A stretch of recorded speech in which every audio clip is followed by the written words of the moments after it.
Hello and welcome back to Let's Play Wrath of the Righteous with me, Bring It On. Let's manage some Crusade affairs. The Art of Wasting Time with me, Bring It On.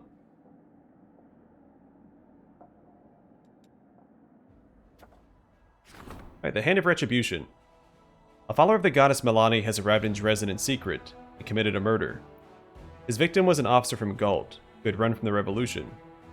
Next to the body, they found a note that read, "Everyone will pay," and a list of future victims that included several other officers. They deny being involved in anything. I'm not sure why I would help the vigilante kill officers that I need for the crusade.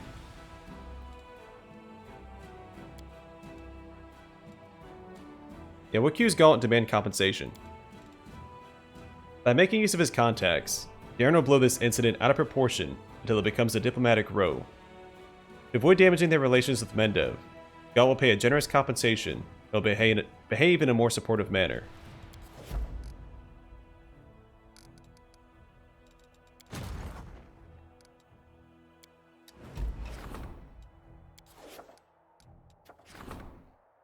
Alright, the fate of the Face Stealer's Mask. The craftsmen of the Crusade are asking for the fragments of the Face Stealer's Mask in order to create a new relic out of them. What needs to be decided is the form this relic will take. A mask you were, and a mask you shall be. Jewelers reassemble the mask from the shards, purge it of corruption, and adorn its edges with enchanted metal. The ominous artifact was turned into a true work of art.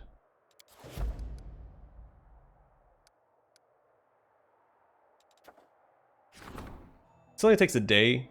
Let's go and get this knocked out.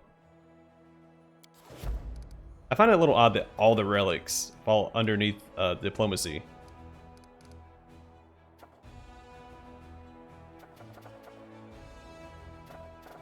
I guess that makes it so you can't just spam them.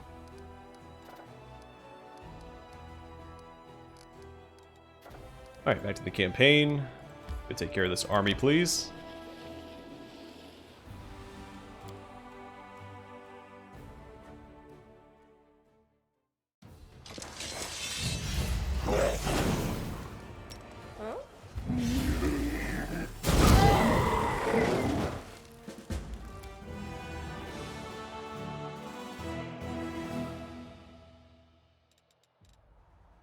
Alright, let's get him back down here.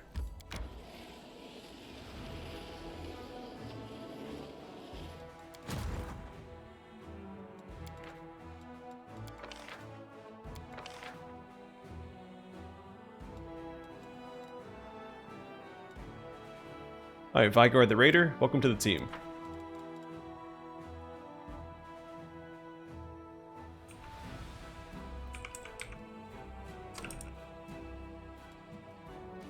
Just so I stop clicking on them when I don't need to. Though I don't think the name's very fitting, I'm pretty sure there's nothing else to explore. Because I can't take this path, and we know it leads to there anyway.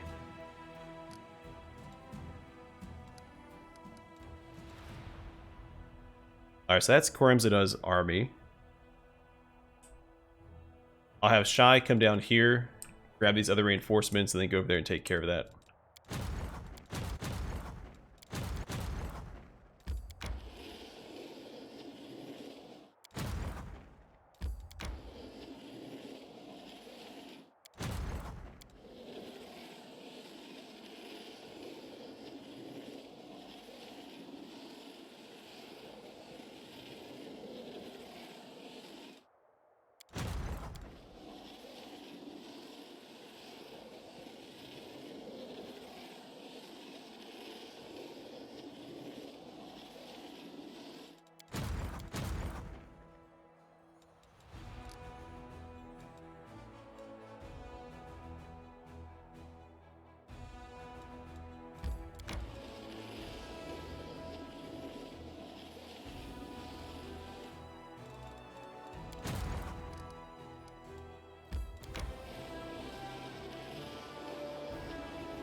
Alright, let's waste a day. Speak to the council here in a second.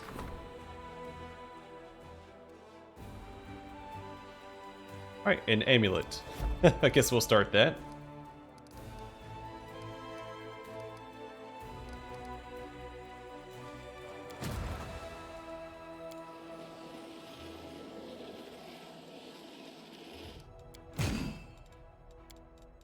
Consolidate all of our reinforcements into our main army.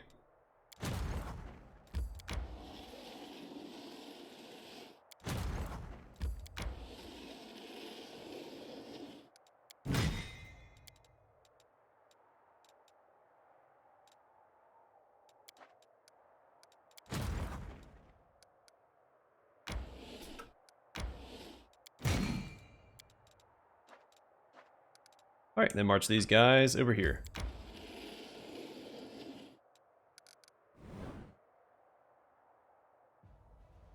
Why are these marked? Can I do something with these things?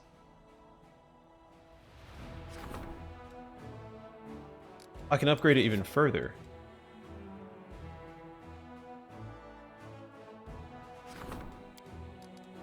Sure, we'll upgrade that one then. What to build?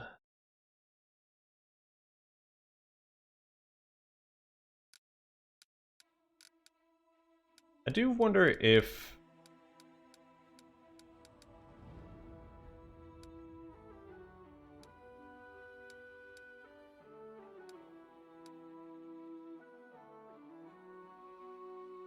I'll grab this. Oh, it doesn't fit. Never mind. Either, let's see.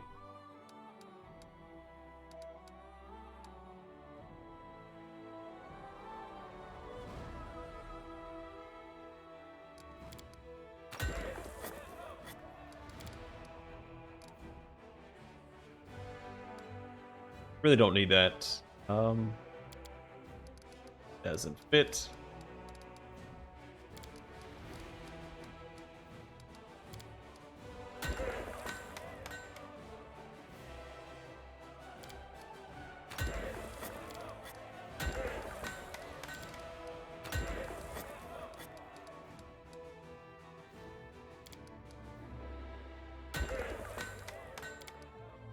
Sure. Slap a bunch of buildings in there. None of it matters at this point. There is no rhyme or reason to any of that. Alright, let's speak to the Diplomatic Council. I don't know the last time I spoke to them. I think it was in Act 3. I'd assumed that we were done. The last time I spoke to Konomi, it felt very final.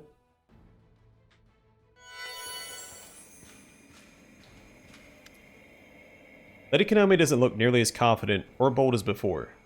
Commander, what a blessing it is to have you back. Yeah, so it was before the Abyss. Mendev is in need of your help. There's been a revolt in Nerosian. The disgruntled nobles are completely out of control. They proclaimed the Royal Council dissolved and arrested several of its members. Many politicians were accused of collaborating with the demons. Some were executed. Others were torn apart by the crowd. The first treasurer has fled. There's fighting in the streets between mercenaries hired by the aristocrats and the guard, who is loyal to the Royal Council. Drezen has received letters from the insurgents, as well as from the loyal servants of the crown, requesting your support. But both the Royal Council and I have faith that you elect to defend the legitimate authority. This faith is not misplaced, is it? Lady Konomi regards you with the devotion you've never seen in her before. If the powerful have gone mad and are spilling blood in the streets, there's only one force that can stop them: the Church. We'll appeal to the clerics to intervene in this conflict. Their voices will be heard. Why would we bother saving the Royal Council? So you keep pushing us around? I propose we publicly support the nobles. If you esteemed elders were to depart from the council, it wouldn't be a terrible loss for the nation. The politicians have neglected their duty, but maybe the soldiers won't. There's gotta be some honest generals left in Mendev. We'll ask them to bring their troops to the capital and put an end to the unrest. I know a tiefling Zarsi. She's from the River Kingdoms. Yeah, I know her too. She's saying something about a young state over in the Stolen Lands that managed to cobble together a proper, cohesive nation from a bunch of riffraff. Pretty slick, considering how tricky it was to make them not hate each other's guts. I'll invite them to help us patch things up. Well, that's a cool callback. And have my king come and sort things out. From Kingmaker. So Nerosian was first demanded, but now is asking. The situation in the capital must really be grim. You are absolutely right, Commander.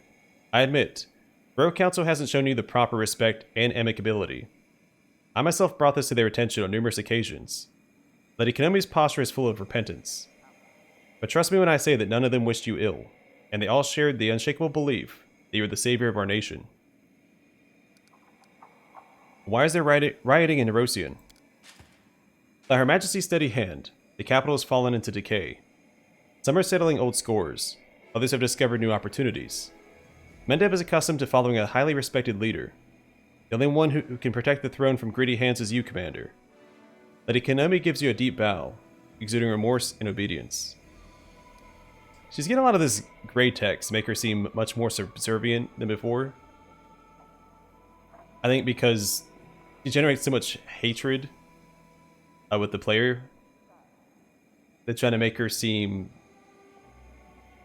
I guess, remorseful. I don't know, because she's definitely one of my most disliked NPCs in the game. Very demanding throughout every council meeting up to this point. What's the situation in the capital? The Royal Council, Her Majesty's most trusted civil servants and public officials, have long been in conflict with many powerful Mendevian aristocrats. The former had connections and influence. The latter had their family names, riches, and personal armies comprised of mercenaries, sworn knights, and commoners.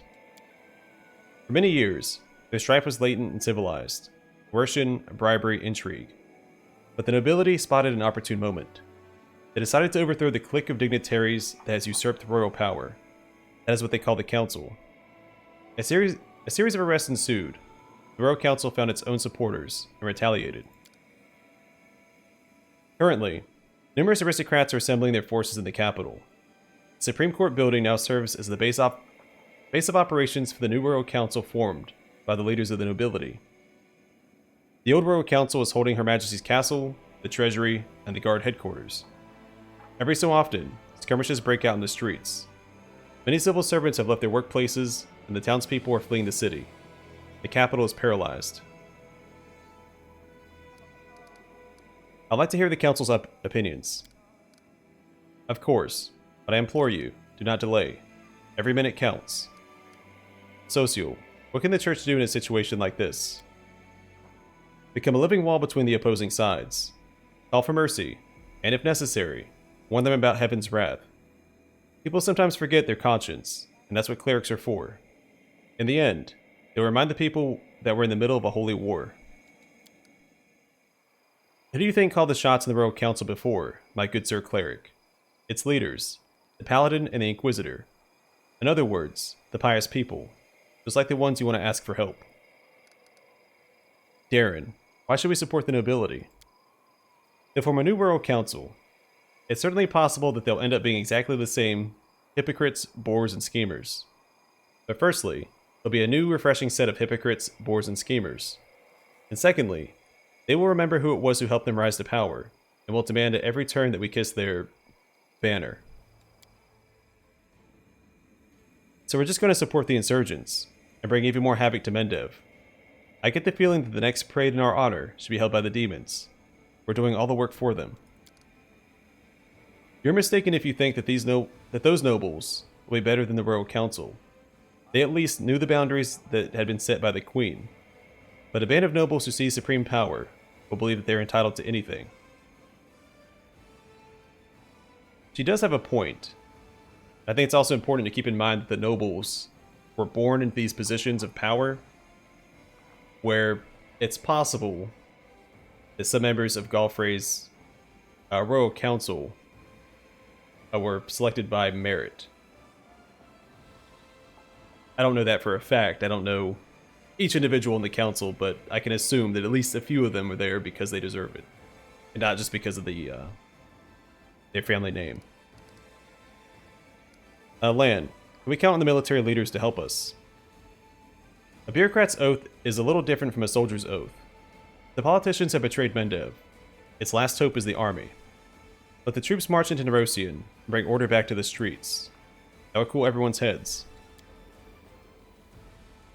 As a dangerous solution, the military doesn't like to surrender what they have captured, such as the mindset of a soldier. We run the risk of establishing a military dictatorship in Mendev. Also a very valid point. Lady Konomi snarls with discontent. Give power to the belligerents. They'll order the nation around like a company of recruits on the parade deck. Years of careful diplomatic work will go to waste. No. Soldiers are inflexible. They cannot handle such delicate matters. I mean, it looks like your years of careful diplomatic work are going to waste anyway, since the capital is essentially in a civil war. Oh, Woljif, what was that about the River Kingdoms? Zarsi, a friend of mine, was telling me about this kingdom in the Stolen Lands, how it was made. For centuries, all kinds of rabble and outcasts were gathered there, and then this new leader appeared, and the whole mishmash became a solid nation. So it got me thinking, they're so good at making different sorts see eye to eye. Maybe we could put them to use here. It might butter up some folks and give others a scare, but whatever. It'll chill the hotheads, eh? Anyone who calls on foreigners to solve their country's problems is just asking for an intervention. We have no right to show Mendev's weakness to other nations. Lady Konomi, you really expect me to support the Royal Council? Commander, neither they nor I were ever your enemies. We were doing our duty, although we may have been unwise and presumptuous on occasion. But I assure you, all mistakes have been addressed. By being generous, you only demonstrate just how wrong the capital was about you, and teach them a lesson. Wow, this is some small-time thief chatting up the judge stuff. Your Honor, I've seen the error of my ways. I was wrong, but I've learned my lesson. Please, be generous. Cut the crap. We've been around. We know what those promises are worth. I've heard everything I need, and I hope you'll make the right decision.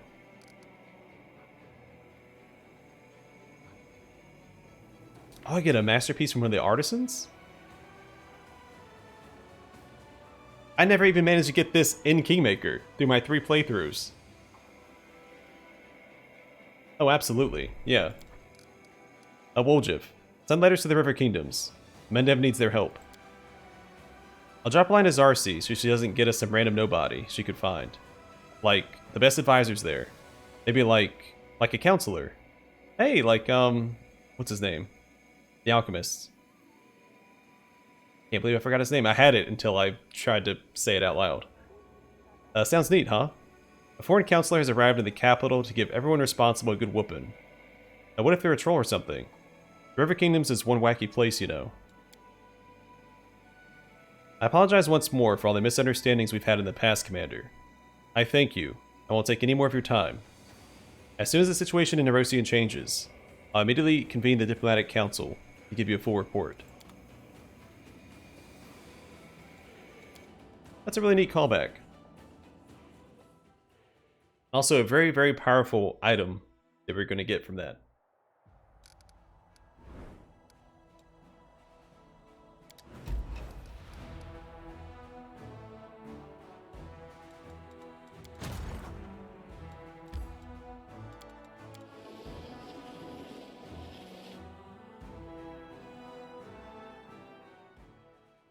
There's actually quite a few masterpieces I never managed to get in Kingmaker.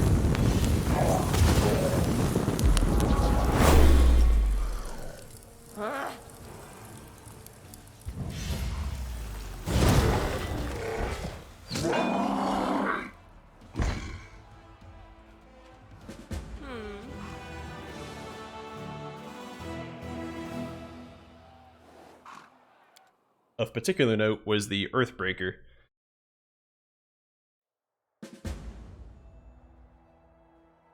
Alright. Good job, guys.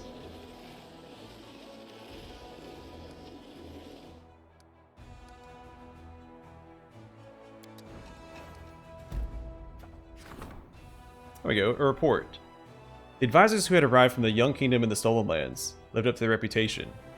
They stopped the bloodshed in Nerosian and gathered all parties at the negotiating table. A messenger has arrived in Drezen, bringing a personal gift for the commander from the leader of the young nation. Oh neat, let's talk to him.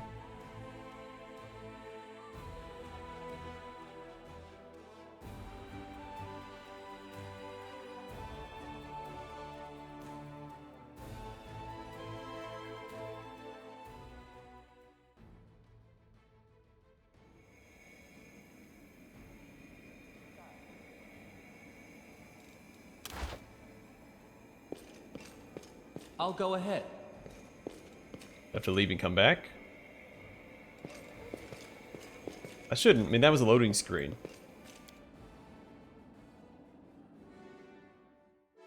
I will worry about it later.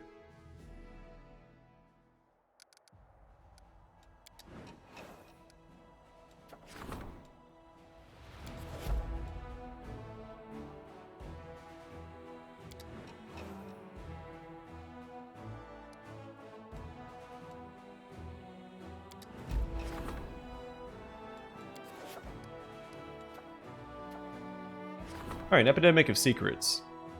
A strange disease is afflicting the soldiers. Mouths grow on the victim's skin, whisper various secrets related to the events happening in the army.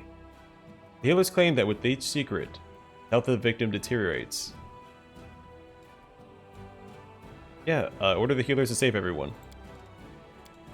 The best healers did everything to cure the poor people. Their efforts paid off. The epidemic was stopped. Now the crusade is better prepared for sudden outbreaks of disease. By the fate of the voice of the cursed bard. The craftsmen of the crusade are asking for the cursed bard's vocal cords, so they can place them in a relic that will honor his memory. Now, all that is left to decide what kind of item this relic is going to be. Huh, I guess the lyre makes more sense. One of the artisans put Frankest's vocal cords inside a secret compartment on the body of a new lyre in remembrance of his great talent. I'm glad they put it in a compartment. It didn't make the strings out of his vocal cords. That would have been a little darker. Alright, let's keep doing this, I guess.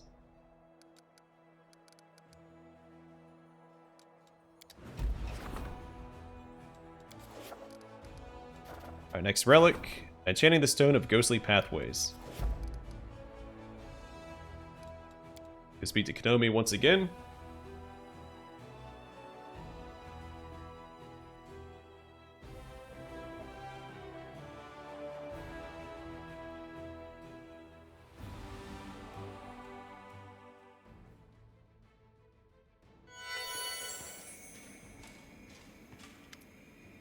Apologies, Commander, but an ambassador of a certain nation demands to see you. A nation that we consider to be our ally, at least until they came up with the outrageous proposition that we're about to discuss. Banvar. A respectable-looking halfling with luxurious sideburns clears his throat and addresses you in the low voice of an opera singer. Salutations, Commander. My name is Banvar, and I represent the People's Council of Andoran. My country has always considered itself a trusted ally of Mendev.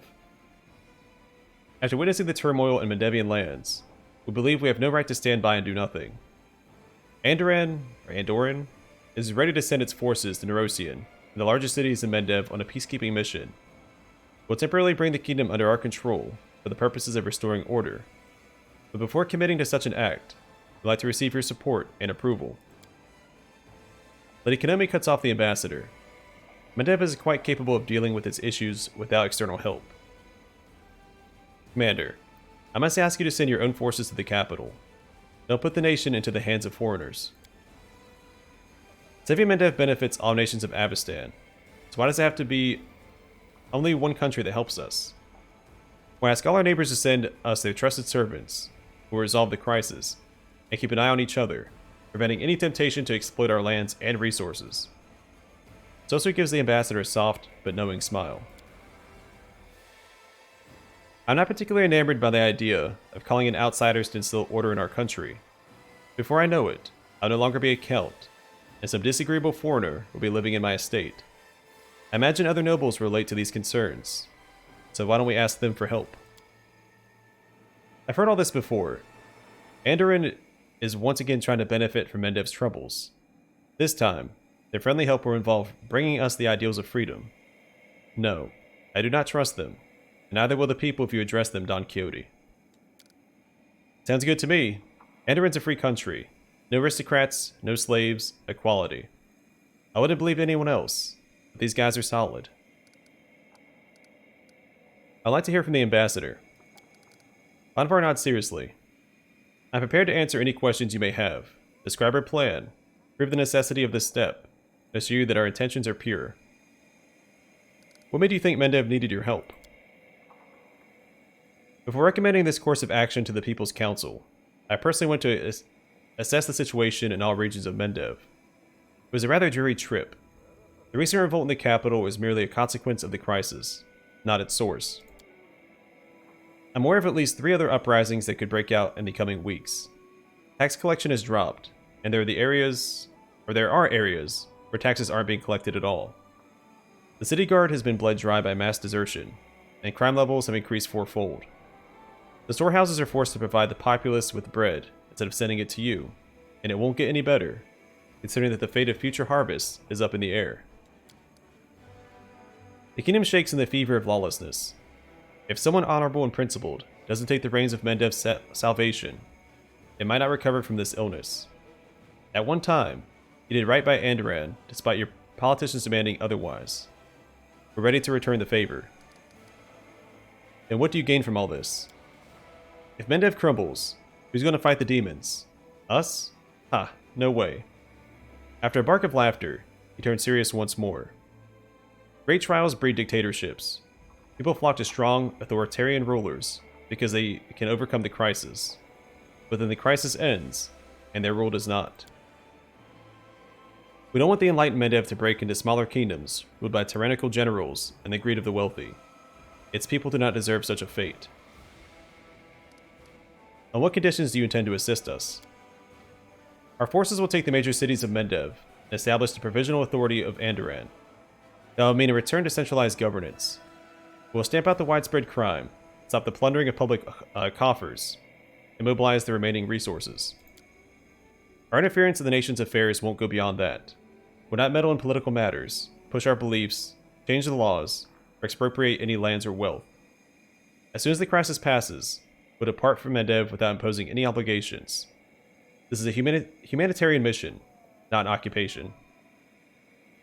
As soon as the crisis passes, he just warned us about authoritarian dictatorships not giving up power once the crisis is gone.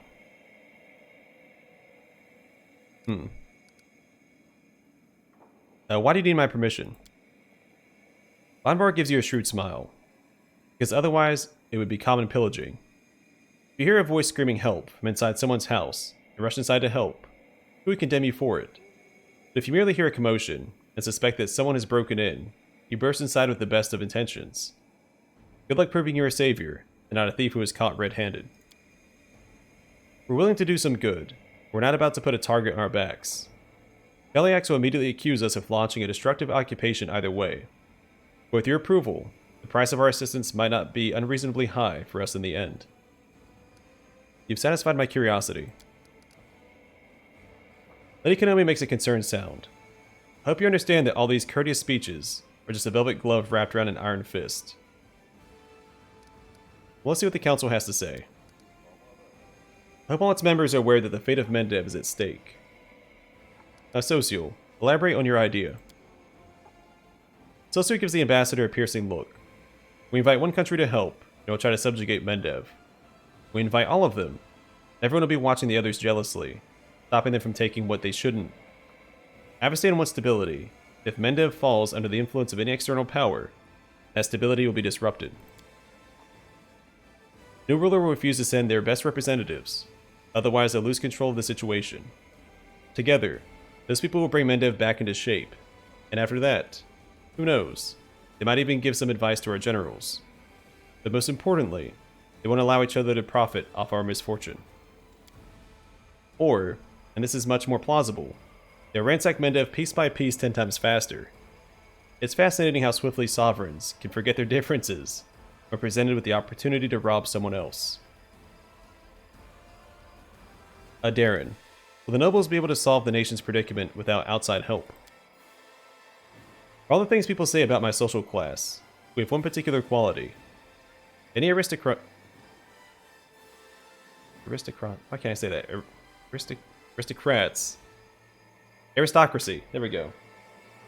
Aristocracy has strong ties to its country. Family estates are our roots, and they run deep in the ground. Bloodlines are the shoots that grow from the local history. So yes, the nobility can solve this predicament. They possess not just experience as rulers, but the will to rule. If you wish to bolster their fervor and win some loyalty, give them new lands here, unless territories are claimed from demons. And their ties to you will be almost as strong as they are to Mendev. So the main incentive for the nobility to save Mendev will still be pride in the thought of keeping their lands. I'm not sure if that has a solid enough footing. Lady Konomi, what are you expecting from me? I'm not denying the fact that Mendev is in the middle of a severe crisis. However, we must solve this problem on our own, without involving foreign powers. Nerosian did all it could to help Drezen. Now it's time to reciprocate. I ask that you give the order to all newly formed detachments standing ready to set out for Drezen, to march to Mendev's major cities instead. They'll put things back in order by themselves. Remind the people that the Crown's authority remains strong. I understand that you will have to hold out here without reinforcements until the disaster passes. But such is the cost of our nation's salvation and independence. Alright, I've heard enough. And I hope you will defend Mendev in this hour of grave danger, as you've done many a time before.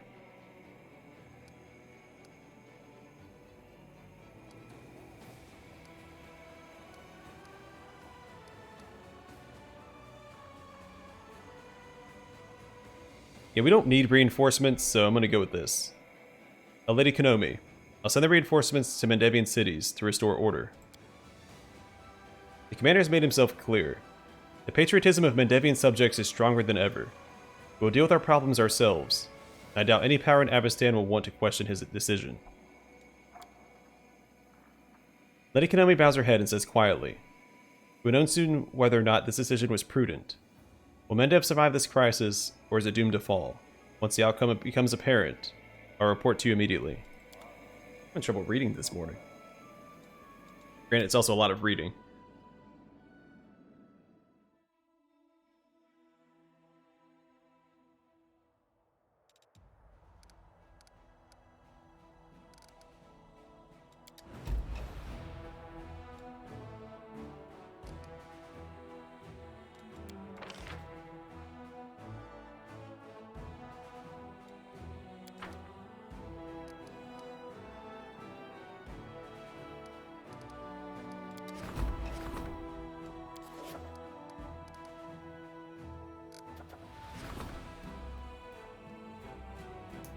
Okay, so the study of the Stargazer's observations made it possible to ascertain some interesting patterns in the life of the World Wound.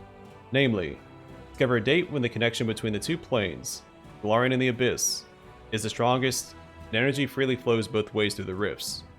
The date is the third week of Gozrin 4717. And then raising a Dragon Slayer. Young Wanderer has returned with her blade covered in dragon blood. As a token of her gratitude, she's given all of the dragon's treasure to the Crusade, and presented a personal gift to her mentor, Greybor.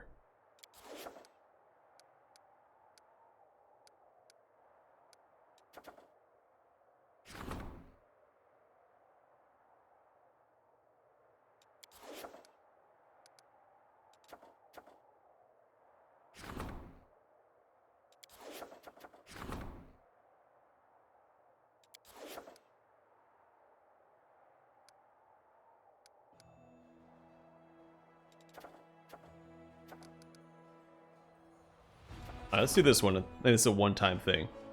No, it's repeatable. Every 30 days. I don't really care about that then.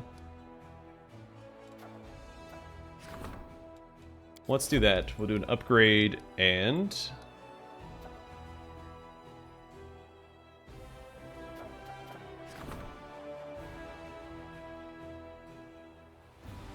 that's repeatable. Yeah, may as well do this.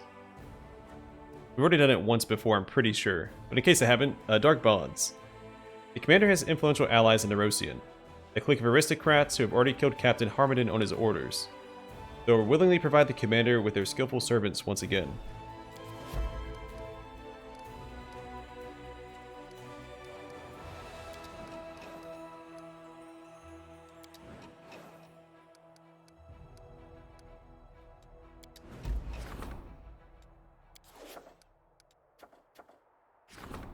Alright, replacement parts.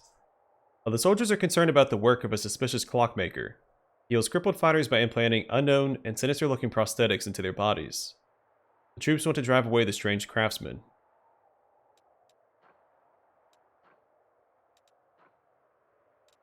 Yeah, I mean, if the troops want that, then banish the Clockmaker.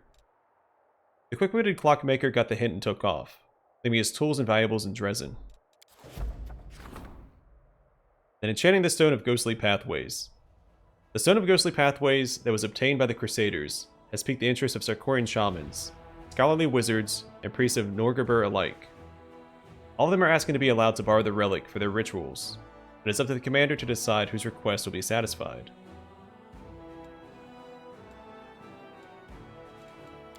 Alright, so Ancestral Retribution. While wearing this ring, whenever the wearer is fighting defensively and lands a first attack in this condition, the enemy is pushed 10 feet away and is knocked prone for 1 round. We give that to Sela. Planar Navigator. This ring improves its wearer's summoning abilities. All summon spells of 6th level and lower are maximized, as though using the maximized spell feat. The wearer also gains a +1 insight bonus to attack rolls against outsiders. Give that to Darren. Then Clemency of Shadows. You activate this ring to create an almost transparent silver lining that connects all party members in a 30-foot area. While in this state, you share an unbreakable bond. While under this effect, all members get an additional attack of opportunity per round. If an attack of opportunity was a critical hit, the enemy is staggered. If one of the party members falls unconscious, a giant spider is summoned to fight alongside you for 3 rounds.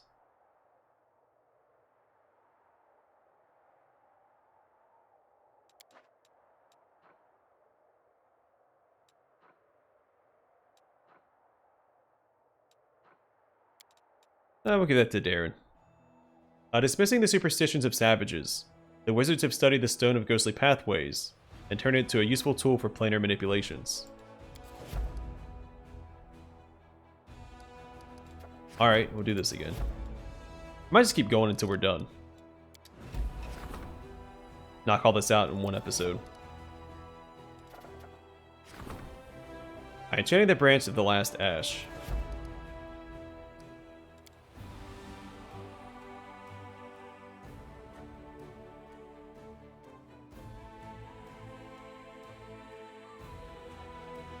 The only problem is that I'm gonna have to read all of the diplomatic council dialogue, which is a lot. Lady Konami's voice is brimming with satisfaction. Commander, I bring wonderful news. We're getting reports from all regions of Mendev. The nationwide political crisis has been resolved. The military detachments you sent across the regions have restored order and suppressed the emerging riots. The entire country is impressed with how you managed to hold the demons back without reinforcements. I believe it's fair to say that at this moment, Commander, your word carries the greatest weight in Mendev's politics. You could use this influence to accomplish something monumental. For example, you could organize a total military mobilization across the kingdom. What will you do with your newfound power? We need to remind Mendevians that the gods care for us. They gave us the strength and the wisdom to save the kingdom. Let the people go to the temples, praise them, make donations and pray. In dark times, we need all the faith we can muster. In many lands, the temples collect tithes. I have a fresh new idea. Why don't we turn this around and tax the temples?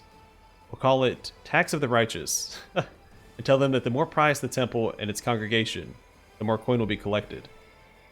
We'll just have to see what wins, faith or greed. Someone must take care of Mendev. The old mayor won't survive another wild ride like that. Maybe we should hold elections for the members of the Royal Council.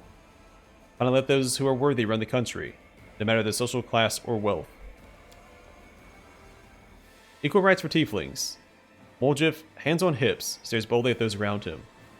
It's time to stop the oppression of our noble people by Mendevian society. Tales are no reason for persecution. Let us listen to the Council's opinions. As you wish, Commander. The advisors have proven the diplomatic and political acumen. Social. Mendevians have honored the gods before, haven't they?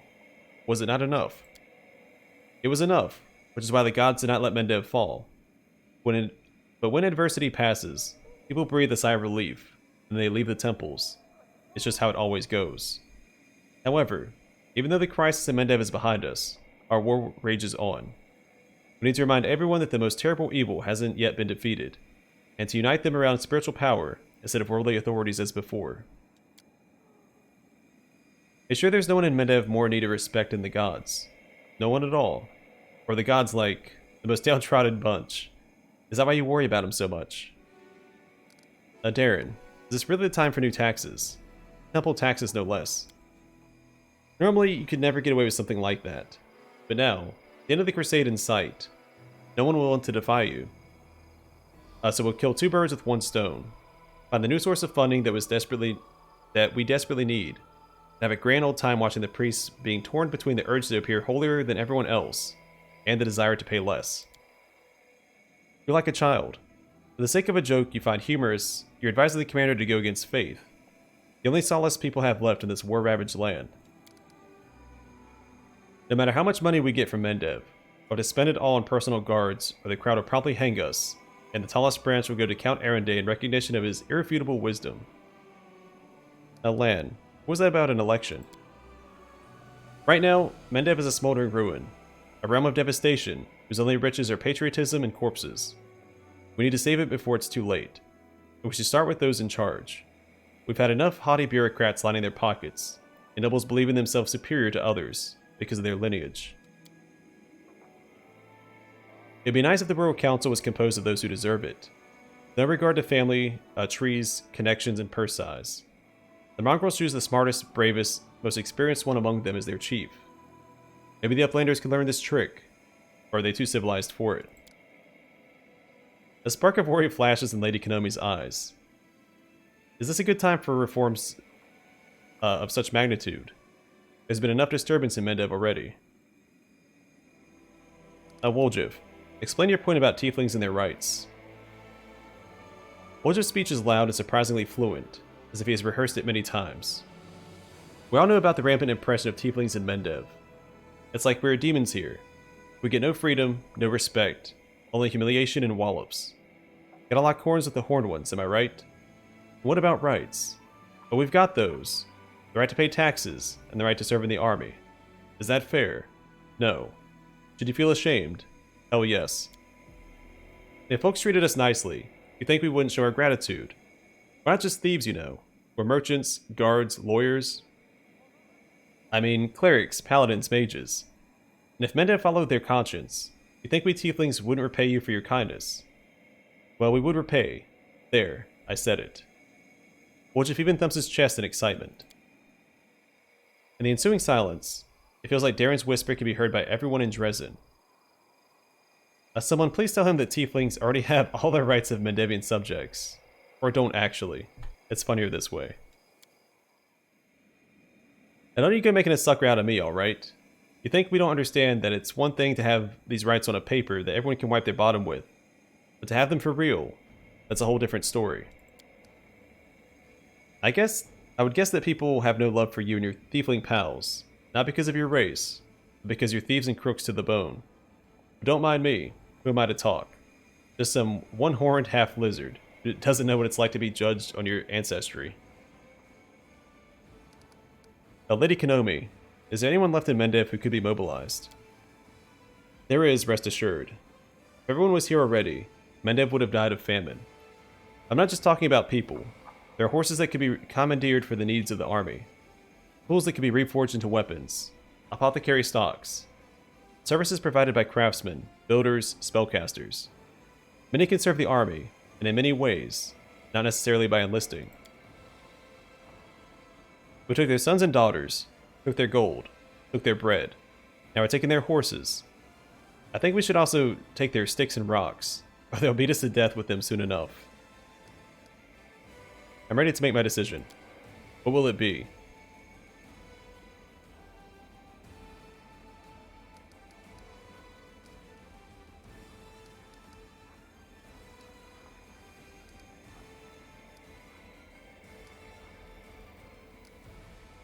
Congratulations, Woljev. Tieflings will be granted equal rights. Woljev's cries once again fill the room. Told you can't read today. All hail the chief. Our brethren will never forget this, you'll see. There are lots of decent tieflings in Avestan who are being victimized because of their heritage. Once they hear folks stop treating us like dirt here in Mendev, this place will be packed with them. In a lowered voice, he mutters, and then we'll see who's going to spit on who. Lady Kanemi bows respectfully. When first we met, I allowed my eyes to deceive me. I failed to discern within you an outstanding politician. You knew nothing of diplomacy. It's not true. You have a very high diplomacy roll. Or modifier. You're unaware of the power, structure, and Erosian and beyond. But you're driven by your uncanny intuition, and with it, you have saved Mendev and strengthened our ties with foreign allies. You have my respect. I don't care. I wasn't a diplomat before this war. I haven't become one now. But I am beginning to understand politicians and their actions better. I'm convinced that the key is never to forsake your conscience. I don't think we have. I must admit, these council meetings weren't the worst moments of my life. They're almost entertaining. It seems you have the ability to make everything more interesting, be it waging war or hosting ambassadors. And I, like a true son of Mendev, even took part in deciding its fate. And we shall see if posterity will curse us for it, or sing our praises. I can't imagine ever becoming a proper diplomat. All its political skullduggery makes my hand reach for my bow. I was this close to going down in history as Land the Shooting Ambassador. But I'm impressed with how slick you were at dealing with intrigues, and weaving a web of your own. Looks like politics isn't such a big deal after all. It's just like the gangs in the streets, apart from the cussing. Maybe I should be a diplomat after the war. It has been an honor and a pleasure to advise you, Commander. However, I don't think you will need my counsel from here on out. Mendev stands strong. Our allies are loyal and reliable. The Diplomatic Council has served its purpose. You don't need it any longer. It was a little premature to just get rid of it, right? Something else could arise. Ah, well, we disbanded it, so nothing we can do. Our hands are tied.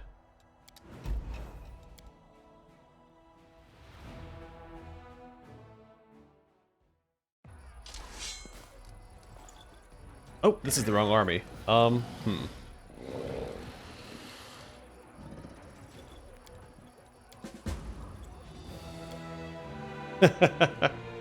That's okay.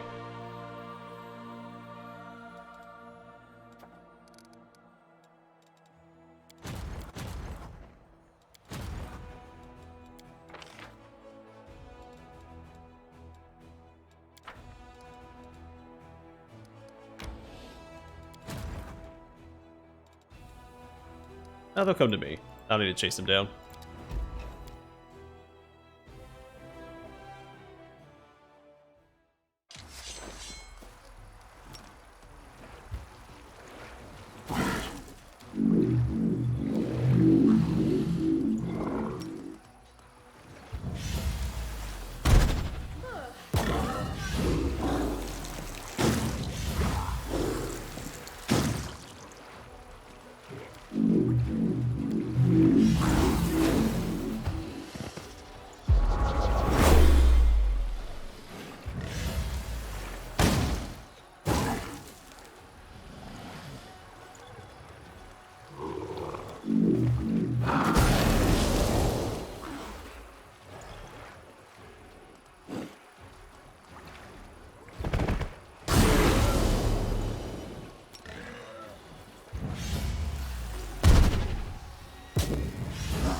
I don't know if this army's cut out for this fight.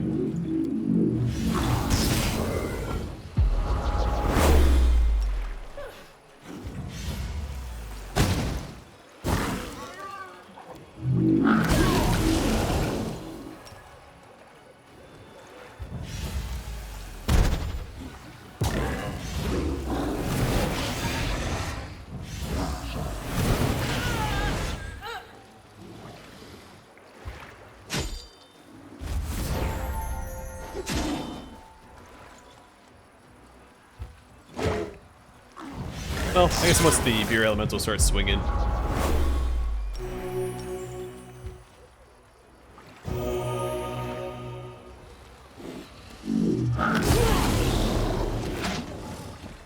Alright, try to keep my angels alive because they are Well, valuable, I guess. Right now they're taking all the hits for us, which is also nice.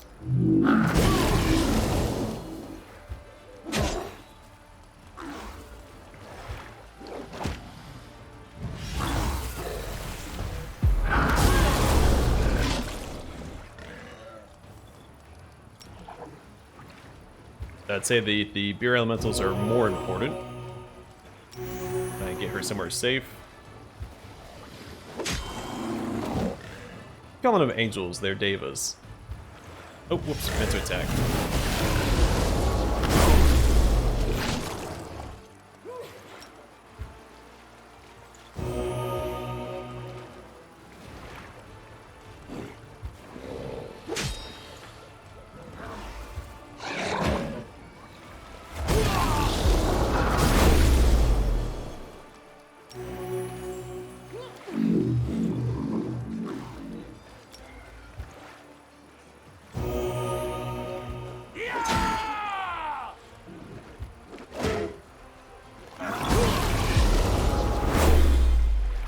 I've got a plan that's going to take care of this guy.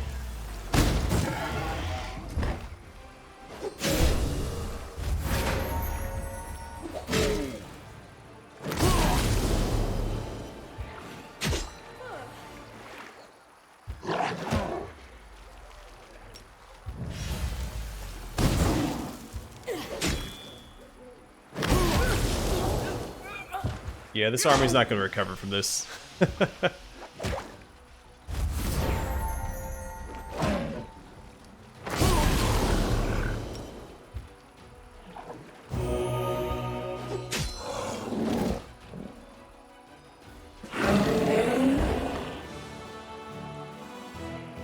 But I'd rather have gotten my beer elementals back instead of the liches and dragon. Oh well.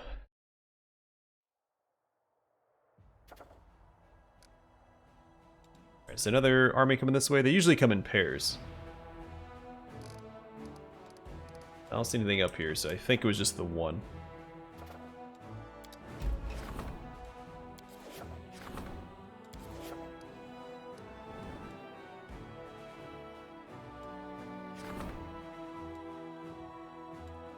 Never built anything here. Whoopsies. Oh, did it get taken?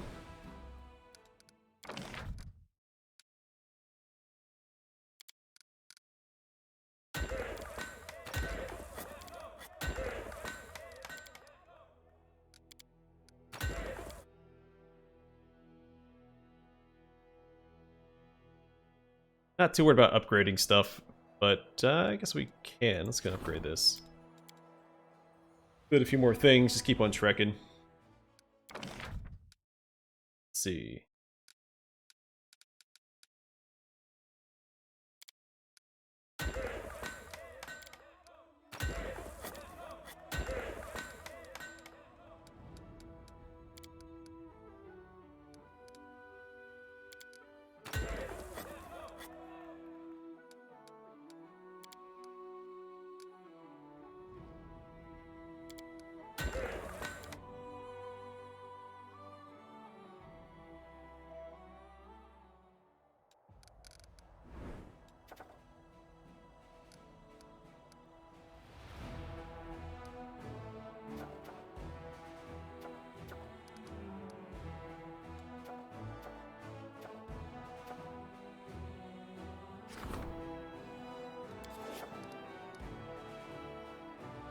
I know this really stands out to me. I'm just going to grab stuff. I don't really care which ones I get.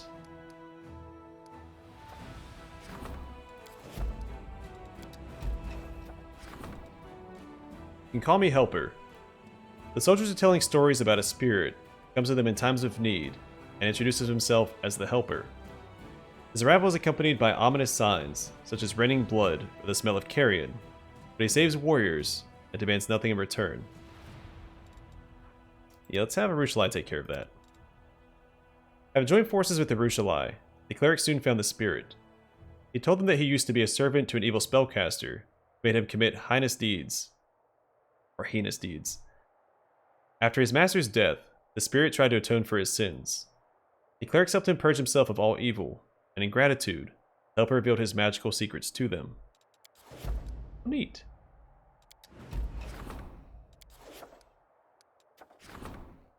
Alright, enchanting the branch of the last ash. Word that the branch of the last ash has been procured has spread far and wide. 3 groups of supplicants have come to Drezen to behold the relic. All of them are asking to conduct their rituals over it. Only one can obtain this right. Alright, so Finger of the Heiress. This +3 weapon was made for a commander who didn't like to be in the front line. Whenever the wielder of this weapon casts a Breath of Life spell on an ally, the chosen ally gets a +2 bonus to armor class. I almost said armor attack. Armor class attack and damage for 1 round. Whoops, didn't mean to do that. Death's Consonant. Now this +4 weapon, Wait, what? This +4 weapon, it works the best in the hand of a person who likes to think and plan ahead. It uses an intelligence modifier as a damage bonus. You also use your intelligence bonus for attacks instead of strength.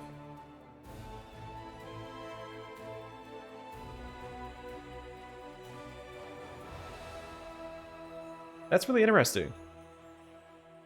I could see that being good. I mean, it'd take a while to get to it, so you have to find an alternative until you get this weapon. But like an Eldritch Knight, a Student of War, so prestige classes mostly. I don't know everything that scales off intelligence besides a lot of other casters. Huh, that's interesting. And then Dead Bow. Whenever the wielder of this +3 weapon lands a hit, it scorches the enemy a bit. When the number of scorches reaches 3, they begin to glow, granting everyone a +2 bonus to attack against such creatures. If the number of scorches reaches 5, the enemy starts bleeding, and these scorches become tainted. The affected creature suffers 1 to 4 unholy damage for each scorch. I don't care for unholy damage in this campaign. But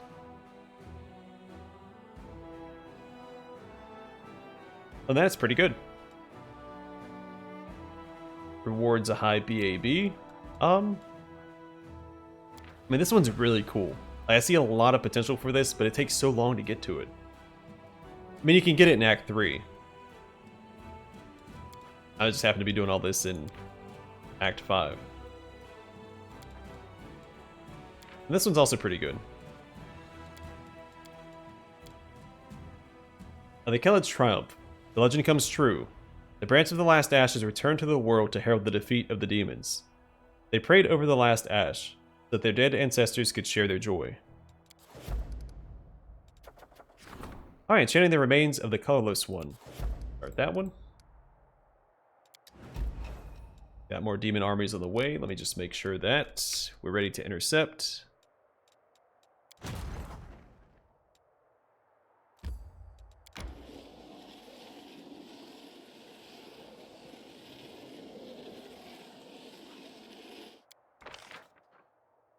Can I recruit? I don't need to anyway. This one's coming straight at me. I don't know if she can handle this.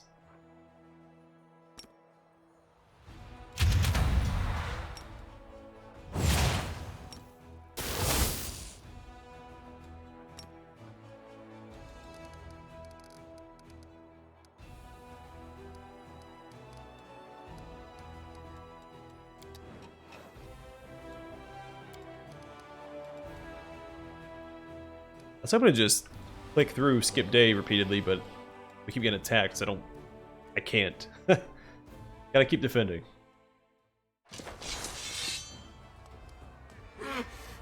Luckily this doesn't take very long.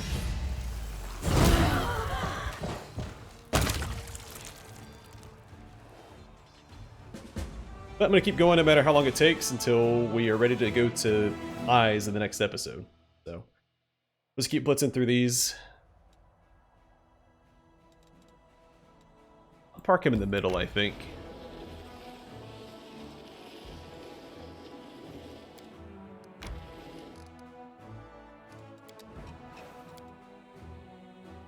Hopefully she can take care of this.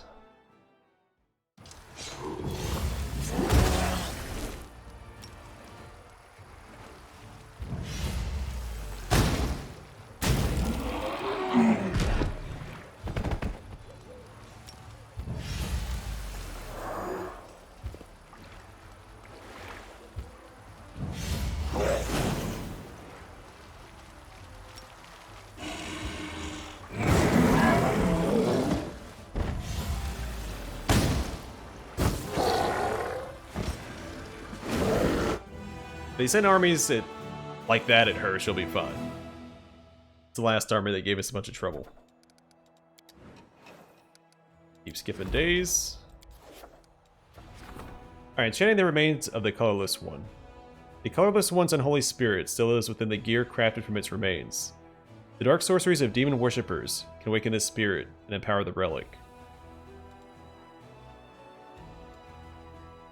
Alright, so Seal of Madness. This +5 breastplate is made of crystal and can be worn by a druid. At the start of every combat, all enemies in a 50-foot range around the wearer must pass a will saving throw or become confused for 2 rounds. Pretty good. And Seal of Jubilee. This +5 breastplate is made of crystal and can be worn by a druid. It grants the wearer a DR3 and moderate fortification, but also makes the wearer vulnerable to sonic damage. How often do we have to deal with sonic damage? Do that one. A captured cultist sent a prayer to Jubilee, Lord of Poison and Ooze. This has awakened the colorless one's infamous qualities, Rancor and Terrible Hunger, within its remains.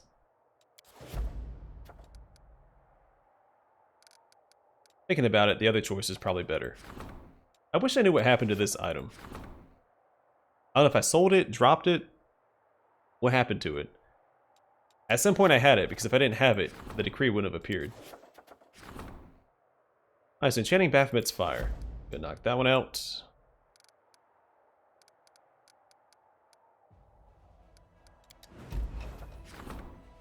Soldiers of Fortune. Both officers and privates alike often complain about the attitude of mercenaries and their disregard for military regulations. A group of brazen soldiers of fortune has refused to serve under the command of an officer whom they deem too demanding and strict. They claim that, if he is not replaced, they will leave the army. Sending Greyboard to negotiate. Oh cool, the number of available mercenary units increases by 1. A really neat effect. What else do we got? This reduces it by 1. And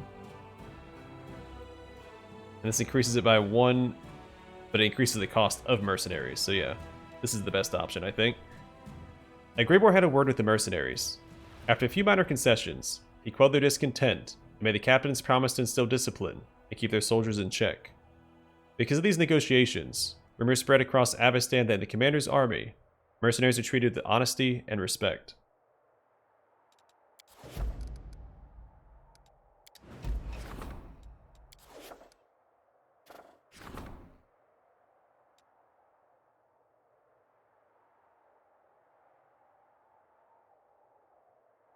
What does that do? Alright, logistics reform. Every piece of land that the Crusaders seize from demons puts additional load on the logistics and supply channels connecting the Crusades' troops. In order to maintain this tight network, experienced officers are required to implement reforms to logistic processes. Well, there should be a comma here. I read it as if there wasn't one. It read weird. Yeah, why see that at Kree? Why not?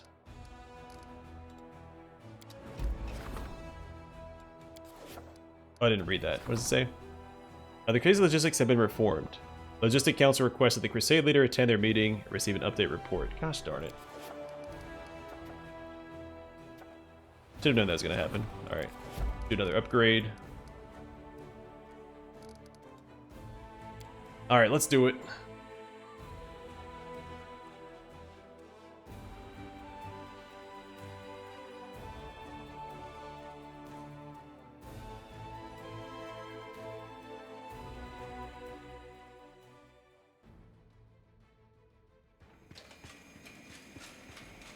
It's been a while since we spoke to her as well. Commander, the supply situation is still critical. I'm doing all I can to find extra rations.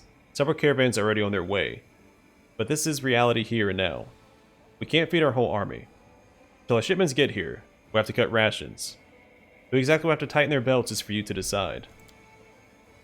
I proceed with caution, reduce everyone's provisions equally, so as not to provoke any conflicts. There's still going to be discontent, but we'll need some fierce agitation in the ranks. We'll tell the soldiers that the situation is about to improve. Yes, this is most likely a lie, but it's for their own good. What's there to think about? The strong and the capable get full rations, the rest get half. When the hungry riots begin, we'll have the good fighters on our side, and the bad ones on the other. Makes sense, no? It is the duty of the strong to watch over the weak, and not just on the battlefield. Above all others, we must feed those who might not make it through this time of hunger. The strong will endure, even on short rations. We must cut rations, then we'll do it. But we won't lie about it. We'll tell the troops that things are bad and may become worse in the future. Then we'll see who's here for the food, who came to fight for the crusade. Where did this threat of hunger come from? Things were fine before. They were, while Mendev was stable. When Her Majesty departed for Eyes, things began gradually to slide toward chaos. And now they're all the way there. We can't provide for ourselves. We can't grow anything on this land. We can't breed any cattle. All our food comes through from a single source, Mendev's military warehouses. With every passing day, we're seeing less food and more warning signs. I'd like to hear the Council's suggestions. Yes, Commander. And Woljif, what's your advice? My vast life experience says that the kicks of a hungry mob are very painful. When our troops rise up over this food shortage, and it's gonna happen, believe you me, I'd rather be guarded by the bravest and the toughest warriors than look through the window at them leading the rebellion. Which is why we'd better feed the meanest ones first. And as for the rest, But we're responsible for all the soldiers who have entrusted their lives to us, not only for the strongest fighters. Urushalai, what's your suggestion? The soldiers in our army are all different. Some are stronger, some are weaker. Surely the strong will want to share their provisions with their more fragile comrades. They're healthy and resilient, they'll persevere. But the weak, they might die of hunger. That way it will be fair, right? Dream on. If we treat our strongest troops like that, they'll just take off and we'll be left with the wimps. Or worse, they'll stay and take their rations by force. Who's going to stop them? Your scrawny friends? Lan, what's your opinion? Everyone will join the effort to conserve as much food as possible. We'll tell it like it is. It stings today, and it's going to get worse tomorrow. Whoever refuses to suffer through hunger, cold, and danger with us is free to go. The rest must grit their teeth and hold on. We've been through a lot. We're going to make it through this too. Who's going to stay in the army after a speech like that? Nobody with a brain in their head. That's who. You know who I've seen around? Fighters who can live on thin air. Sorry, haven't seen around. Dorgalinda, what do you recommend we do? I suggest we cut everyone's rations harshly. We'll save some provisions in case there's a problem with new deliveries. We'll have to fight the lack of food with campaigning. So hold on a little longer, our brave crusaders. Such as the price of victory, and so on. It's vile, but what else can we do? If we tell them the truth, there'll be a panic, and we'll lose the army. We'll damn everyone. It must be great to be able to live on propaganda. Clearly, I spent my life learning the wrong stuff. Everything is clear to me now. Then what are your orders?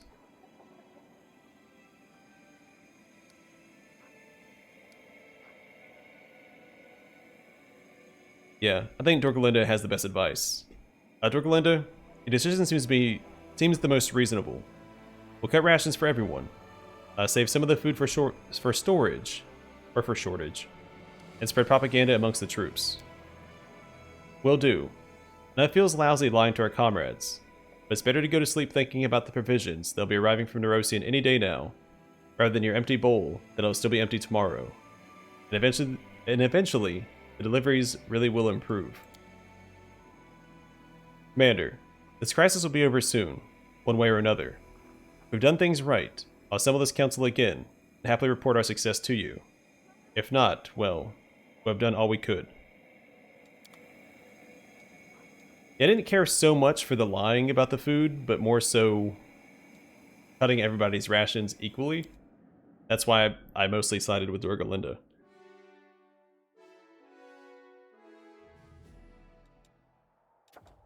Alright, let's keep on trekking.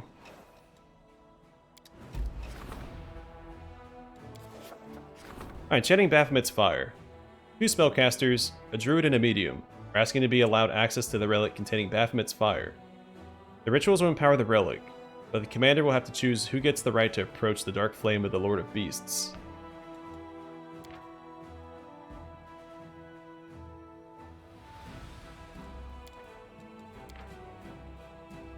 So does this one not have an effect? I'm guessing... Is it bugged out? I don't know what it does. Alright, so Treacherous Flame. Whenever the wearer of these gloves lands a sneak attack against an enemy, the enemy becomes vulnerable to fire for 1 round. It suffers additional 2d6 fire damage.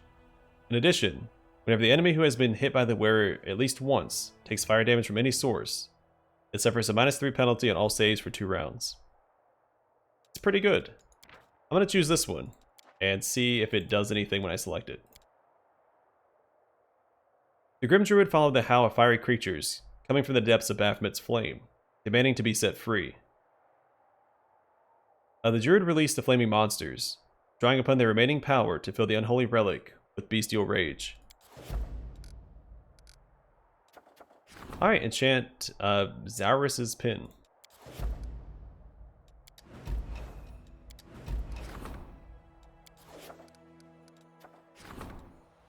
Bestial Upbringing. A group of volunteers has arrived in Drezen. Elfin lycanthropes.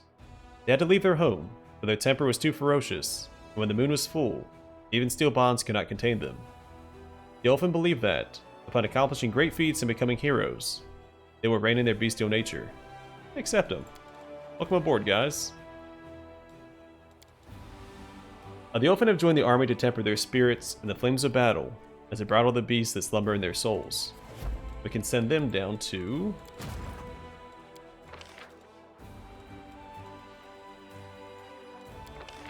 the Western Warriors.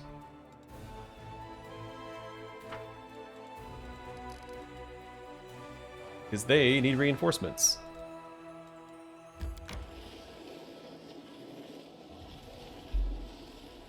I have no idea how long this episode has been. I haven't been keeping track of time, just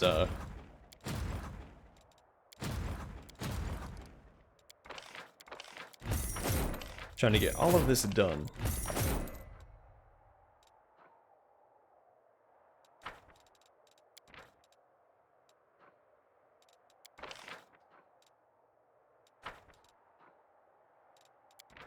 Forgot how to do this. Split. Here we go. Let's get him out of here.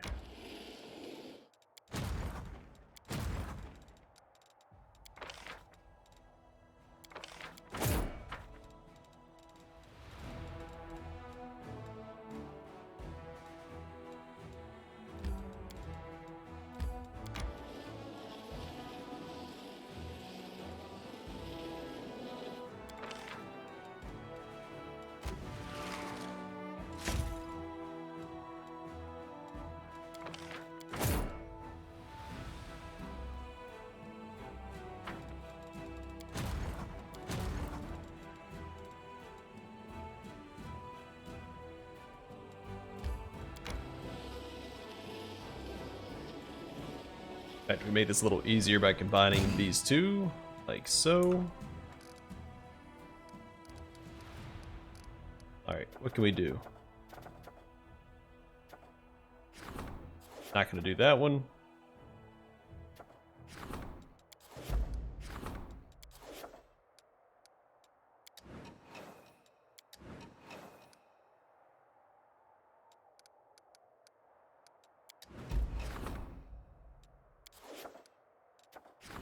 Alright, chanting Zaurus's Pin. 2 priests have come to Drezen to pray of the relic of the fallen Zaurus. The commander must decide whose prayer will be offered. Alright, so Conthir's Wisdom. Whenever the wearer of this ring deals a sneak attack damage for the first time in a fight against an enemy, the enemy becomes filled with paranoia. For each adjacent ally of the affected target, they suffer -1 penalty on saving throws and -2 penalty on damage rolls. This effect stacks up to 3 times and persists for 1 to 4 rounds. And Zaurus' Beauty. If the companions of the wearer of this ring attack the same target as the wearer, they deal an additional 1 to 6 points of precision damage, each successful melee attack. They also gain a +2 circumstance bonus on attack rolls against this target. That seems pretty good. The Ritual of the Priestess of Narticula awakens Zaurus' dormant power within her cursed blood. The pin's magic, much like in days past, will cloud the minds of enemies and inspire allies. Hi, Enchanting the Face Stealer's Mask.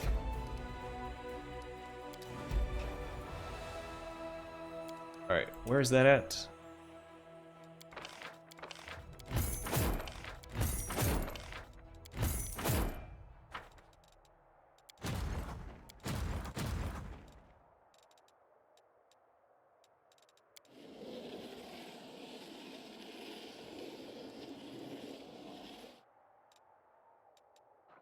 Actually, let's have him go down here.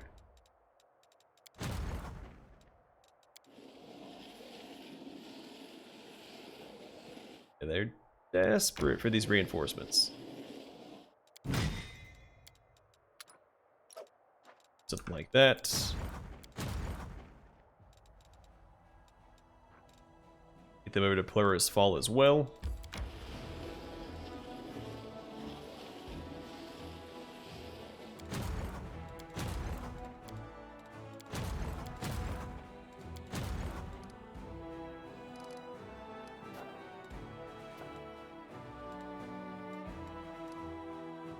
Said something was under. Oh, there it is. Alright, we'll take care of that in a little bit. Next turn when they can move.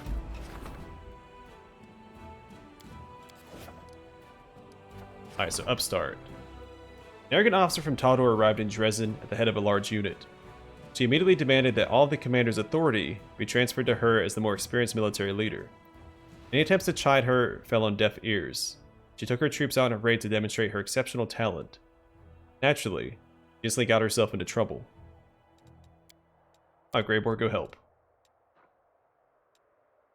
Greybor is a master of quiet and surreptitious actions. He'll organize a rescue operation and pull a Taldan unit out of the trap without a big fight. Pronounce the officer dead was the other option. Well, that's all we could do. Oh, didn't mean to exit out of that.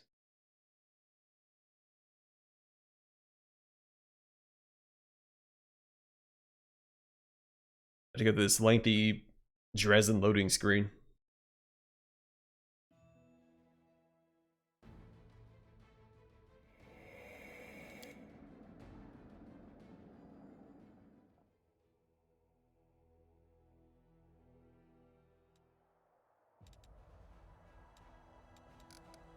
Alright, what was I doing? Oh yeah.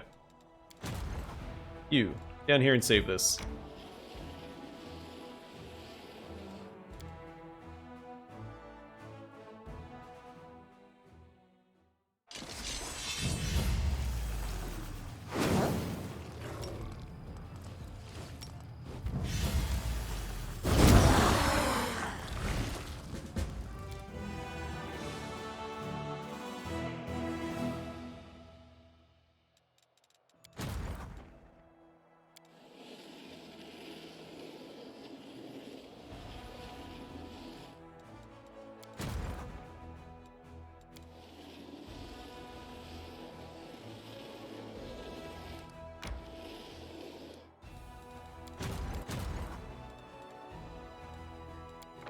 Oh cool, she leveled up. Yeah,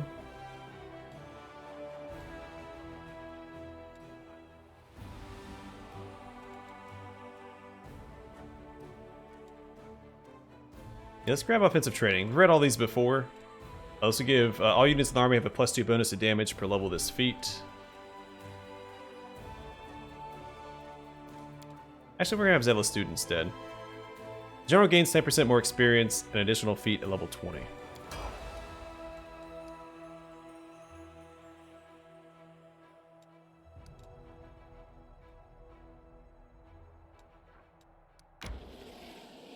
I don't know if she can take on a level 11 army or not.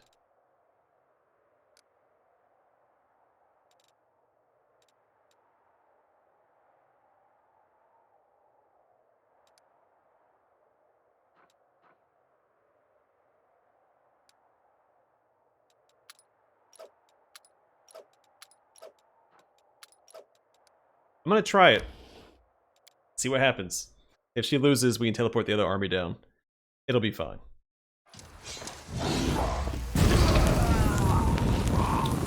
Off to a terrible start.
Alright, what else do we got?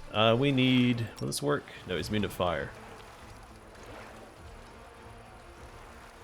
That presents a problem that I do not have a solution to.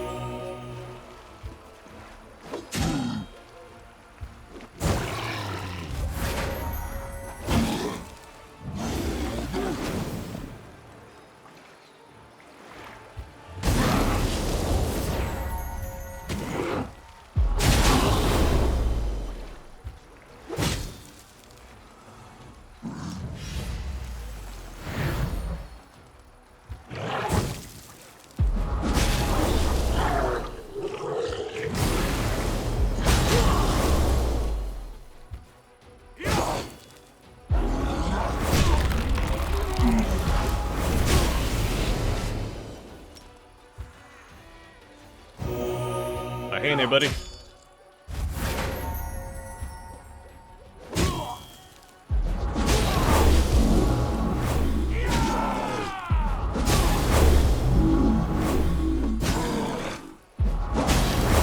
Alright, let's heal him up, and he should be able to finish this off. Close, but no dice.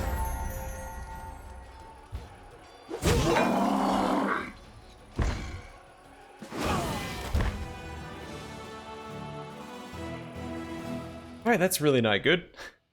The army is taking absolute shellacking. But she's able to take out a level 11 army. She's only level 7. Good for her.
When I can spam Scorching Ray, it's not too bad. The Baylors are immune to fire and...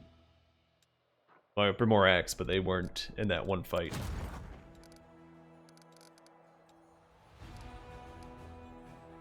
Alright, let's keep going.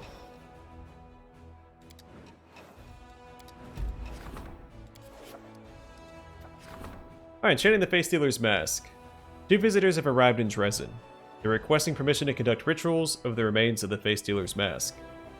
One of these spellcasters wishes to save the spirit of the fallen madman, while the other seeks to make him experience true torture. The commander needs to decide whom to support. As a pristine mind, this headband of mental perfection +4 allows its wearer to reroll 3 failed saving throws against death effects per day. That would be good if I didn't always have Death Ward up.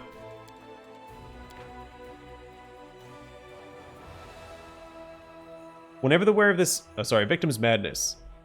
Whenever the wearer of this headband of mental perfection +4 casts a 9th level spell, all enemies in a 30-foot radius must pass a will saving throw, or become unable to cast any spells for 1 round. I prefer that effect might be decent on Nenio. Or even Social. The Necromancer that had arrived in Drezen said that the Face Stealer's Mask... that the Face Stealer's relic was still connected to the souls of his victims. He summoned the ghosts and made a pact of service with them, in exchange for the right to torture the spirit of their killer. The spiteful dead swore to serve the relic's owner for all eternity. Their whispers will darken the minds of enemies, and fill them with terror. Alright, finally on the last relic. Let's do it.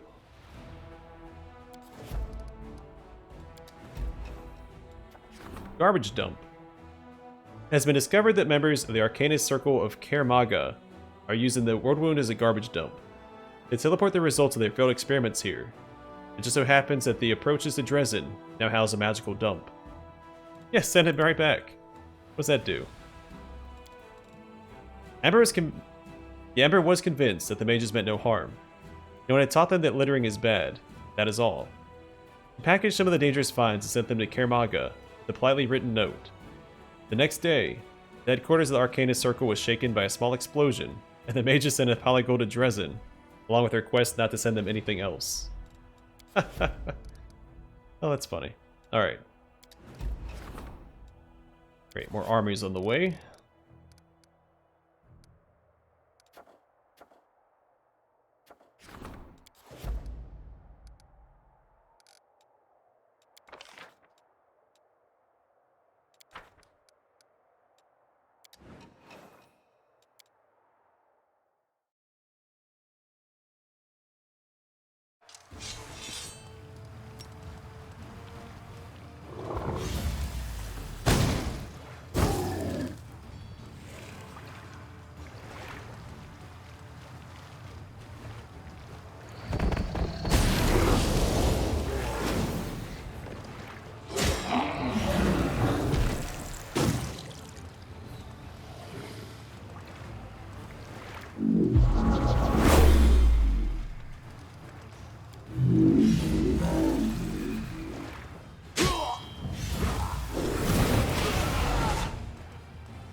I probably won't get the conscripts back. I got 26 back. I wish there was a way you could prioritize which units you get back. I guess it depends on which units you lose first.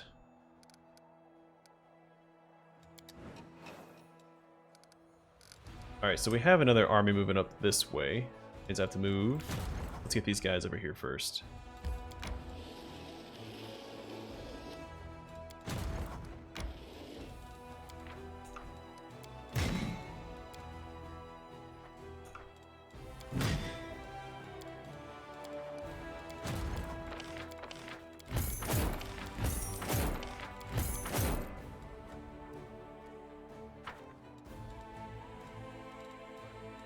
This part's a little time consuming. I don't need these units, but why not recruit them just in case?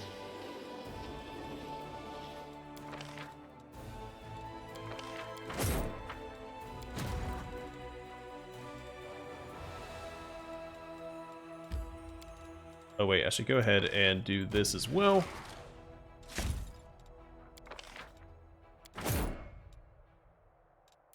I've had a chance to hire them in a little while.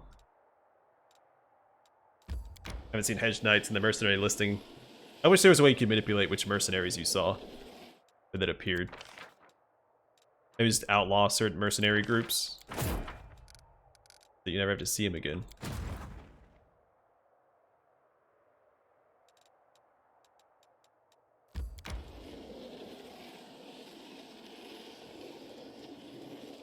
Alright, Western Warriors, level up. Let's see, Holy Bomb. Ooh. It's a Holy Storm in a 3x3 area for 3 rounds. Storm deals power times power plus 5d6. Magic damage to any unit that enters it. This is a siege ability. Don't care for the obstacle. No, we're going to do Holy Bomb. And we also get Breath of Life. Restores HP to the target unit. It also gives her an offensive option that's not fire-based. So if we run across Baylor's again, she can do something. And it's AoE.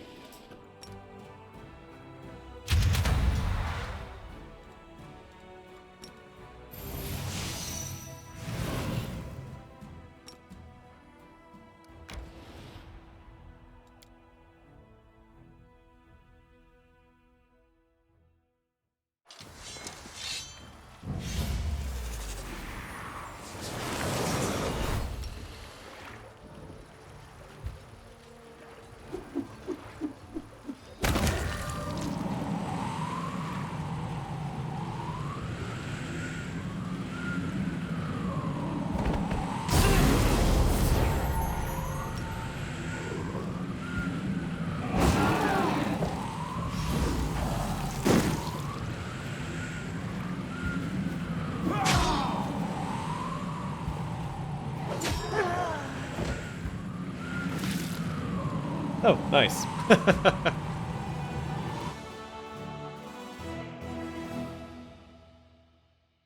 It's really good for casting on the units that you know are going to sit back and cast something on their first turn, so like the Kalavakus, however you say it, the K-Demons.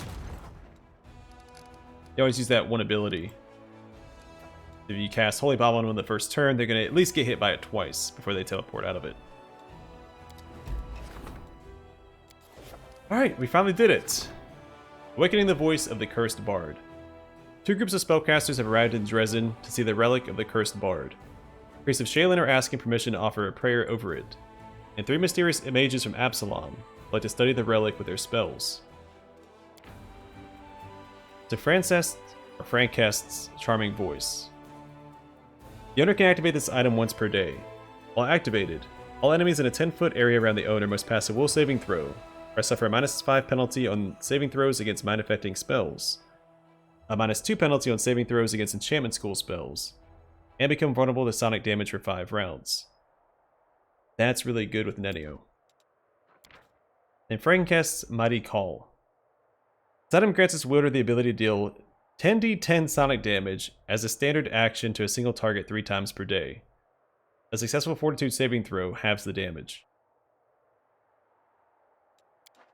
A lot of damage. I'm going to grab that. The Cursed Bard committed many horrific deeds, but his original goal was noble. The Priests of Shaylin cleansed Frankest's spirit, and from now on, his charming voice will confuse enemies' thoughts and bolster morale among allies.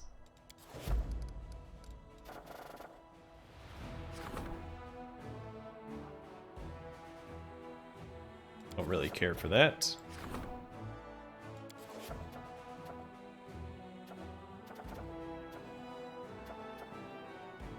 Alright, let's do the grievance against Galt. A monk can demand a sizable compensation for the murder committed in Drezen by a Milanite who is a Galtan subject.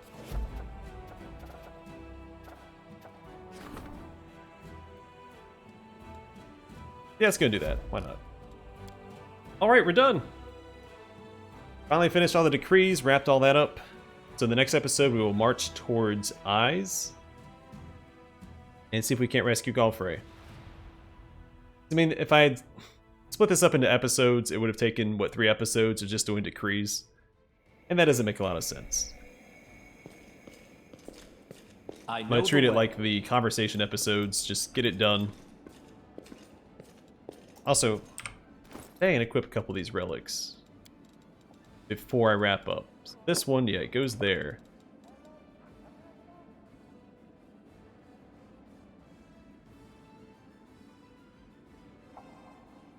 I might give it to Social. Actually, let's give it to Sela instead. She's always in the thick of things.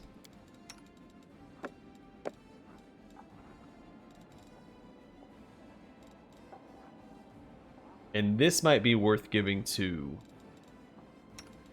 I'm not giving it to Social.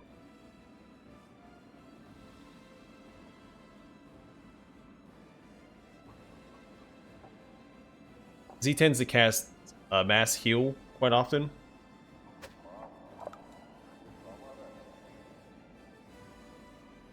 I keep forgetting to use this to summon. I'm going to keep that on him, I think. What does it look like? It's actually really cool looking. It doesn't really match his ensemble, so I'm not going to keep it on him. Nenio, what do you have? This is really good.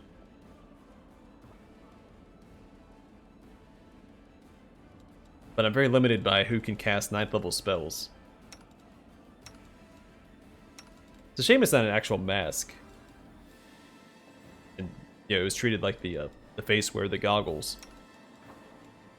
Sadly, I don't think we're going to use that. Yeah, so I upgraded this, but it didn't do anything.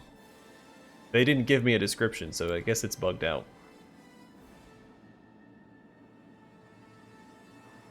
So moderate fortification's pretty solid. What does he currently have equipped? Yeah, still medium fortification. Like, you'd wear the Seal of Jubilee for the fortification, but he already has that with the Great Bear breastplate, so it doesn't make sense to equip it. I don't think anyone else would benefit from it either. He might. What does he have? Yeah, that's an upgrade. Congratulations, Darren. Oh, that looks cool. Really cool color. Palette. Greyboard, where you at, buddy? You can have this.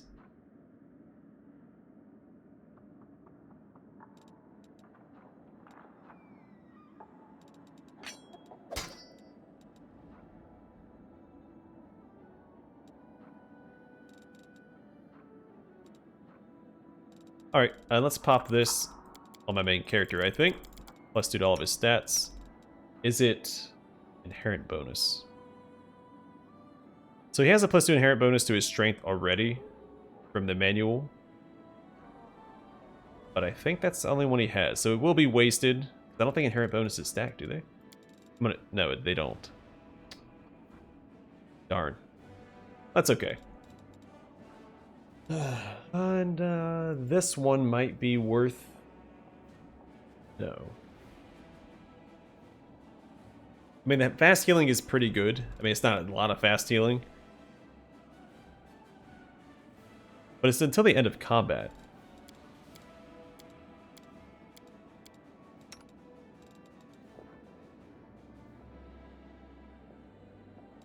I'll keep that for now. I could give this to somebody else. I'm not going to worry about it. Alright. Rest up real fast, and then in the next episode we'll leave and head towards the City of Eyes. I've heard that human mothers love their children, unconditionally and absolutely. Was your mother like that? Consider this a free lesson in Galarian etiquette. Do not speak of other people's dead mothers, unless we are sure our interlocutor will welcome it. From what I understand, he did love his mother. Which is probably why he doesn't want to talk about it. Alright. Finally here. I'm going to call the episode here for now. In the next episode, we'll head towards the City of Eyes. I don't think we have any more interruptions. So I'll probably just teleport there. And... yeah, continue the main quest. Let me just double check my quests. So I never did find the other tablets. There might be more locations that open up after the City of Eyes, because I know we have to go to Threshold at some point. So unless the game makes me go to Threshold from the City of Eyes, we still have a chance to find those remaining tablets.